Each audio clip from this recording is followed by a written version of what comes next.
2050 সালে ইন্দোনেশিয়াকে ছাপিয়ে বিশ্বের সবচেয়ে বড় মুসলিম জনগোষ্ঠীর দেশ হবে ভারত। শুনতে অবাক লাগলেও এক গবেষণা প্রতিবেদনের এই তথ্য নিয়ে সম্প্রতি আবারও আলোচনায় 140 কোটি জনসংখ্যার দেশ ভারত। আর তখন দেশটির মুসলিম জনসংখ্যা বেড়ে দাঁড়াবে 31 কোটিরও বেশি।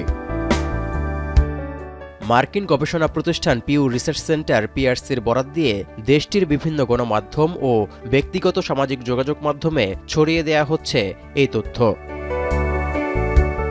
এর আগে পিআরসি প্রকাশিত গবেষণা তথ্যে দেখা যায়, ভারতে 142 কোটি 86 লাখ থেকে বেড়ে 2050 সালে দেশটিতে জনসংখ্যা দাঁড়াবে 170 কোটিতে, যেখানে হিন্দু ধর্মাবলম্বীদের সংখ্যা হবে 130 কোটি আর মুসলিম জনসংখ্যা হবে 30 কোটিরও বেশি।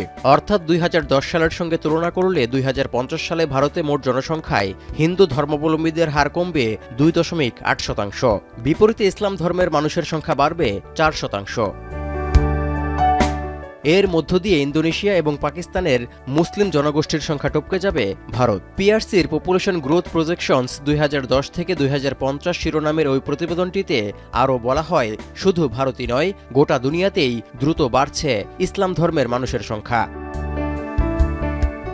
এদিকে মার্কিন গবেষণা সংস্থাটির সমীক্ষা তথ্য বলছে, মুসলিমদের একটা বড় অংশের বসবাস এশীয় প্রশান্ত মহাসাগরীয় অঞ্চলে।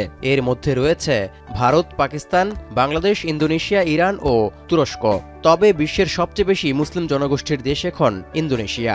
এমনকি 2050 সাল নাগাদ পুরো ইউরোপে মুসলিম জনসংখ্যা 10% হবে বলেও মনে করছে পিউ রিসার্চ সেন্টার পিআরসি।